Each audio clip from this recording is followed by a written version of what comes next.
creative? That is the question that I have frequently asked myself in the span of my almost 20 years of life. In my head, creativity is always pictured like one of my extra artsy classmates. They can easily generate any type of idea, that are really into art, and they are generally really open people. And I never related myself to them. I would say I am the least useful person when it comes to any type of creative activity. But I guess one day something shifted and I understood that this mythical creativity concept, it's not like a lever or a light switch, either on or off, fully on or completely off. This helped me leave behind some of my prejudices and start my journey of being more open to creativity and to pay more attention to what interested me and what surrounded me. And it actually gets more liberating every day, just not putting yourself behind that label of being not creative. But previously it only happened recreationally because I couldn't take all the necessary effort from other parts of my life. But now I can fully dive into a discovery of my inner creativity and reflect on my past tries and mistakes and use this log as a diary of a kind to keep track of my logical chain and progress. So, buckle up and enjoy! A little longer than a few minutes later. So, it was my long-awaited filming day, but I guess the rainy and cloudy weather decided against that and made my boring lighting even duller. So I had to insert the magic phrase. Exactly. But before I start with the tale of my creative activities, I would like to address a struggle that I have when it generally comes to creativity that I've also had with this vlog, and it is staying consistent. In a sense that, yes, it is always difficult to start doing something, let alone something creative. But for me, it is way more difficult to continue something after my first try. The main problem with that, you get happy that you've made initial progress. You feel euphoric even. So because of that, well, you kind of got your emotional reward.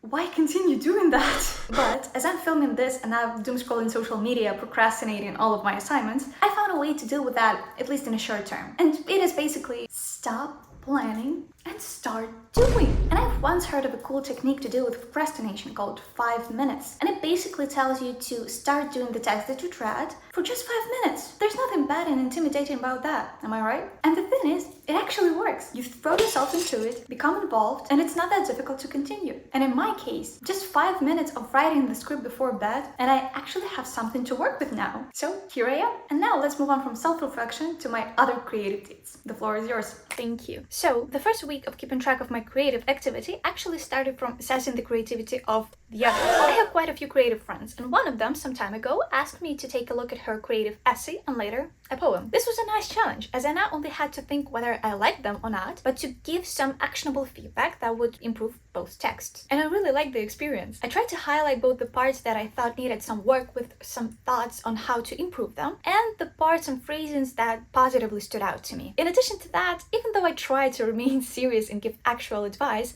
I sprinkled in some of our local jokes and banter, just so that she would be less stressed out about her work being perceived. And to talk about the poem feedback, I liked it even more. This time it was way out of my comfort zone, as I have even harder time critically reading poems in comparison to prose. Our feedback interaction was truly impressive because we managed to dig deeper and play with the word placement on the page and highlight the textual sensations that were conveyed from the words, like using a description of a hot day and a cold concrete balcony that gives a reader contrasting sensory feelings that go beyond the meaning of words. Coincidentally, we also had quite a synergy that day, as I helped my friend improve a poem and she gave me some comments on a video that I came up with that day. That video is quite a separate story on being able to look around you and make even obvious connections. While I was googling a type of blood orange that I bought, I had a thought that its name is the same as that of a music artist that I've discovered recently. So I've had an idea of creating a video combining those two blood oranges, where the sound of a song from the artist can be heard from an orange. And as we were feeling honest and creative, my friend made a comment that as the orange is closed, it should sound as if the artist is stuck inside the fruit. And I really like that idea.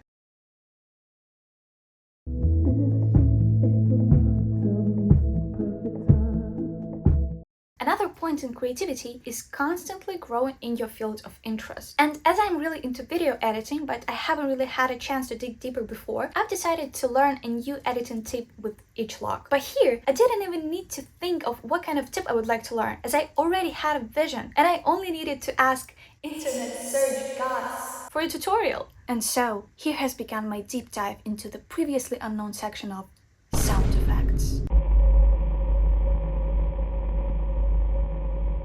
Like a powerful and unpredictable monster, it has been engraved deep into my brain as something beyond my levels of comprehension. And so, after hearing this divine instruction from the above, I finally entered this scary cave, only to find inside some nice flourishing plant?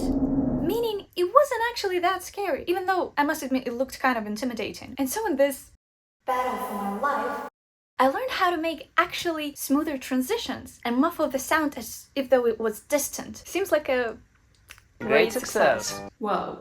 Okay, so let's move on. So, as this vlog is a journey on discovering my creativity, I need to understand how different parts of it work for me. And now that we've talked about assessing works of others and accepting some corrections to my part, let's move on to inspiration. This is actually my main problem and reason of why I used to think of myself as a not creative person, especially when it comes to generating ideas. So it is even more crucial to me to define ways in which I could get inspired. I don't think it's a big secret that inspiration often comes from unexpected places, but it's still important to have some permanent sources of inspiration to go to when you need help getting new ideas. For me, these inspiration sources are divided in two parts. Ones that are general and have impact on you as a person, and ones that are directly connected to your more specific field of creativity. And if I want to fully get into the creative process, I need these categories to help me understand my personal nutrients better, to stay motivated and consistent. So the first category has to do with everything the person, or in this case me, is surrounded by. First of all, my general environment, because it makes me look for the beauty in life. For example, nature, architecture, or interior design of my spaces. It doesn't necessarily make me get ideas from these fields, like using nature for ideas for better performance in mechanics, but it makes me be more open to creativity and having positive and curious mindset. Then, people around me. I don't necessarily need to hear their ideas to boost my creativity process. Sometimes just seeing people be passionate and watch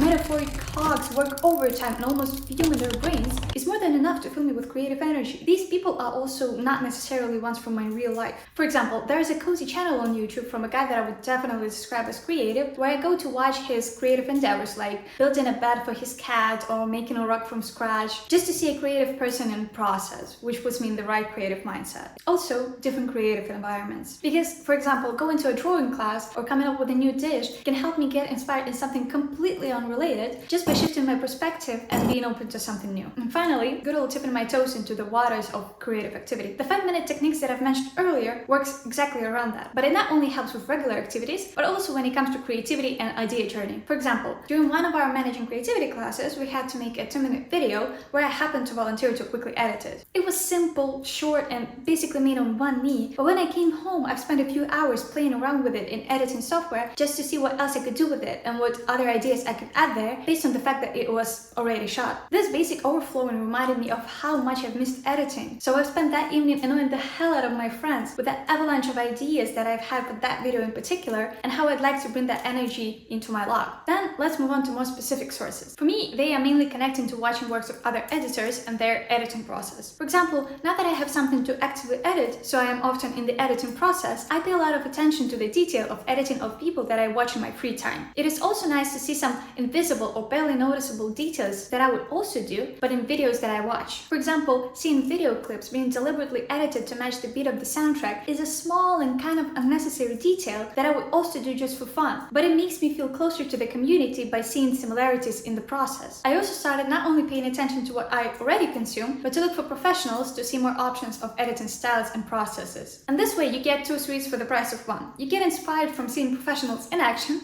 and also learn some tips that can help you simplify and optimize the process. I've spent so much time cutting clips by pressing the scissors button back and forth, when there was an extremely basic and superficial shortcut for that. I could have saved so much time. And it also doesn't mean that techniques of these editors have to be super complicated. It's about the art of putting everything in the right place, like the intentional and thoughtful ways in which they structure every scene. Use of cuts, zooms, and beats to keep attention, stay entertaining, and express themselves. And the whole appeal of watching different creators comes from getting inspired by putting ideas together that sometimes don't even necessarily go together in one style, and creating something that now shows and completes my own style. And lastly, it is important to self-motivate, because I do inspire myself a lot. As soon as I bring my ideas to life, I'm craving more. I get excited from seeing the results, so I want to build up on ideas to create something whole. So turns out getting inspired is not that simple. But after laying out all of the sources, even potential ones in front of my eyes, it is way easier to understand myself and see main drivers of my inspiration. The nice thing that I noticed is that the impact of the sources from these two different categories usually overflows from personal to the more specific field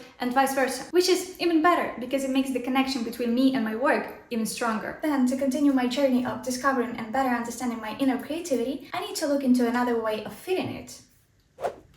Routines. I deeply rely on routines in my daily life too, so creating one for the creative process will surely be good for it. And don't call me Shirley. So, first of all, designated spaces. This is the practice that I took from other parts of my life, as in the world with a disappearing third place and a constant procrastination demon whispering in my ear, I had to learn to separate activities by zones in my space. So, instead of sitting by the table, when I need to do some creative activities, I usually sit on the couch that I only use for this. And when my brain sees this magnificent landscape behind my laptop, it instantly gets into creative mood and just occasionally asks for a cup of some black decaf tea. Another routine that I've found useful is rewatching previous parts of the log. Not only because it keeps me in the loop of the main idea, but also to get myself in the necessary mood and start up my brain. Also, while already in the process, it is important to listen to your feelings and look at the stuff that frustrates you. For example, when writing down some ideas both on laptop and on paper, I understood just how much I missed my big whiteboard at home. I felt so much more free and less restricted while writing in a broad and sweeping manner there, especially during idea generation and planning, because you need to feel open and free in such energy-consuming steps. And I felt that the absence of it truly held me back. Would you like to know how I dealt with that? Just by turning my notebook. That's right, just going into the landscape mode helped me be more mentally open to brainstorming, because now it feels broader and more free and open. So that created another routine that signals creativity mode to my brain. So now, having this cup of hot black tea in my hand, I can move further down my creativity journey roadmap. Oh my god!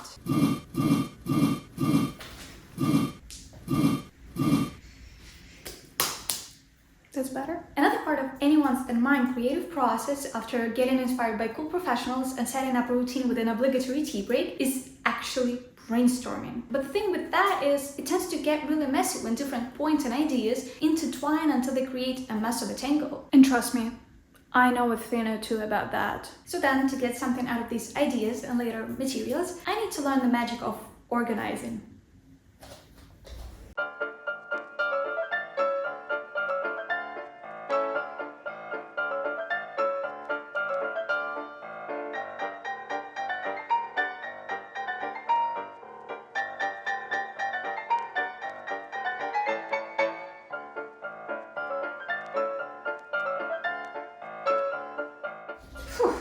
So, as a person that already struggles with creativity, I need every possible way to make this process easier. So, I need to understand my way to group ideas and materials to be more efficient. My ideas during the brainstorming remind me of a waterfall. It's a huge, powerful body of water that is falling down from enormous rocks while I try to navigate there on a rowing boat. And while I found that it is way better for me to just first write everything down in a long, incoherent body of text, I still need to group it later. So, there begins my organizing path. First of all, look at the amount of tabs in my course document. That's insane! But to look in detail at the system that I've acquired while creating this log, the first tab is dedicated to general info in it. That has ideas for the logs, random key points that I need to mention, and the breakdown of the log structure. It is basically the unfiltered tab, as any fresh idea first gets there and then gets filtered into its respective following tab. The following tabs are divided by the topic and basically by the part of the log. This way it is easier for me to differentiate ideas by topics and have easier access to them. Same thing happens with my materials. I have different tabs and folders depending on the type of the media, whether it's a soundbite, video effect, or a font. And I found that the importance of these tabs for me is not only in organizing my current material, but also in grouping all of the yet unused stuff. Because when I'm brainstorming or browsing for ideas and materials that I currently need, I still still find something that could be potentially useful later. So this way, I can stump upon it when I get to the respective part, so I don't forget about it. And turns out there's an editing life hack connected to that called the Wally method,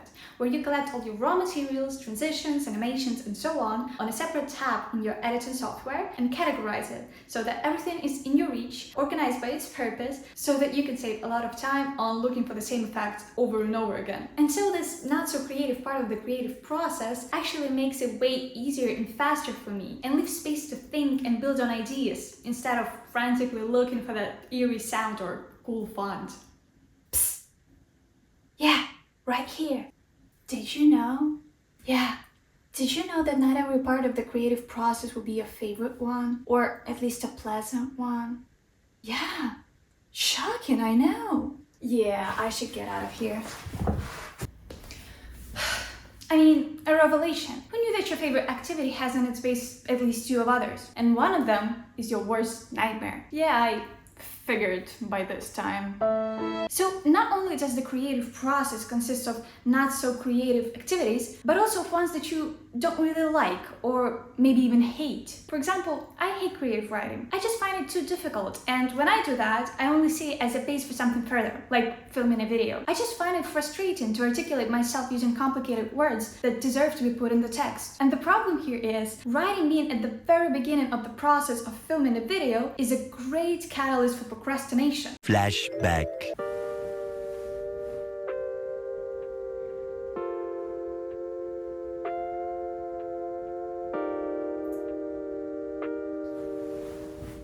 End of flashback. And the thing is, it is so crucial that you just cannot get to your main creative activity without getting through loads of others, especially if you're interested in post-production. So the important thing is to just come to terms with that. I now expose myself more to writing just so that I become more used to it. I use my routines to get in the right mindset, to make all of this more easier and efficient. And most importantly, I think of the final reward that waits for me at the end of this tiresome and backbreaking path: editing.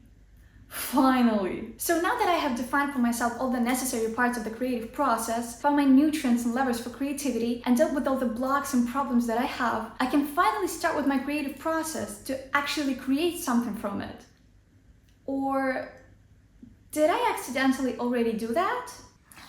Yeah, so turns out that the project that was supposed to keep track of my creative activity actually became that creative activity. So at least now you get to see my creative endeavors in writing, filming, and editing, at the same time of it being kind of a diary on my journey of discovering and reflecting on my creativity.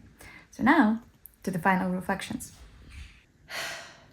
What a wild ride. This whole experience was way more inspirational than I thought it would be. I got to the very bottom of my understanding of creativity so that I can have less fear about this big intimidating cave. I finally got rid of the fear of unpleasant activities by coming to terms with them and just doing them. I got to see ideas pop up in my head and sweep me off my feet every time I sit down to write the script or edit the video, which is really impressive for a person whose mind always goes blank when asked to come up with something. I didn't even know I could be that inspired like I felt after every single lecture of the course, because I truly felt buzzing with ideas. I learned in the process that it's not scary to be creative, that I shouldn't close myself off from it like I did before. I also understood that creativity is not necessarily something big. It can be about finally finding a way for your fringe to stay in place by putting sunglasses over it, or using your TV as a bigger screen for your laptop because you are frustrated at your small 13-inch screen, or cooking dinner with mangoes and oranges and mint in combination with chicken and pasta. And also dealing with technical difficulties when your old MacBook exports a 4-second clip for half an hour because apparently the bats ate too many insects and got too heavy,